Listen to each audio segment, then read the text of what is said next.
छत्रपती संभाजीनगर सिल्लोडमध्ये ईव्हीएममध्ये बिघाड झालेला आहे। नगर परिषद मतदान केंद्रावरील खोली क्रमांक 2 मध्ये हा प्रकार घडलाय। मशीनमध्ये बिघाड झालाय, त्यामुळे मतदानाला उशीर झालेला आहे। सिल्लोड मतदान केंद्रावर ईव्हीएम मशीनमध्ये बिघाड झालेला आहे आणि त्यामुळे मतदानाला उशीर होतो आहे।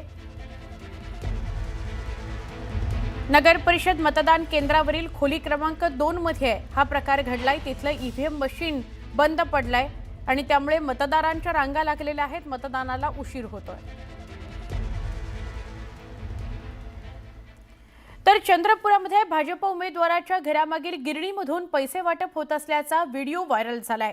भाजप उमेदवार अमोल चिल्लावारचे वडील पैसे वाटत असल्याचा आरोप करण्यात आलाय। चंद्रपूर मधल्या राजुरा नगर परिषदेच्या प्रभाग क्रमांक 4 मधल्या नगरसेवक पदाचे भाजप उमेदवार अमोल चिल्लावार यांचे वडील 500 रुपयांच्या नोटा वाटत असल्याचा व्हिडिओ समोर आलाय। काँग्रेसचे नेते सुरेश ठाकरेंकडून निवडणूक आयोगाकडे तक्रार करण्यात आलेली आहे।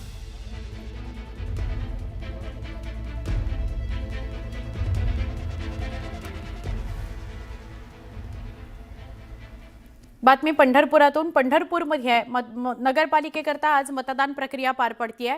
सकाळच्या कडाक्याच्या थंडीत मतदारांनी आपला मतदानाचा हक्क बजावलेला आहे। याच मतदान प्रक्रियेचा पंढरपुरातून आढावा घेतला आमचे प्रतिनिधी वीरेंद्रसिंह उत्पात यांनी। नगर परिषदेच्या निवडणुकीचे आज मतदान चालू झालेले आहे आणि पंढरपूर येथील जे मतदान केंद्र आहे टिळक स्मारक येथील मतदान केंद्रावर कडाक्याच्या थंडीमध्ये सुद्धा हे मतदार दाखल झालेले आहेत आणि एकूण 94,000 मतदार आहेत आणि 90 जवळजवळ मतदान केंद्र आहे आणि त्याच्यामध्ये जे मतदान होणार आहे त्याच्यावर पंढरपूरचं भवितव्य ठरणार आहे।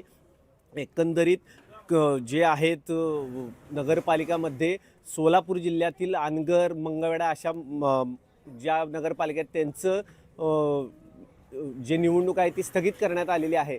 मात्र ज्या ठिकाणची निवडणूक आहे तिथं मतदारांनी यायला सुरुवात केलेली आहे आणि मतदान केंद्रामध्ये मतदान करून हा जो लोकशाहीचा उत्सव आहे त्यात ते सहभागी झालेले आहेत। व्हिडिओ जर्नलिस्ट अजित देशपांडे सोबत वीरेंद्रसिंह उत्पात, न्यूज 18 लोकमत, पंढरपूर।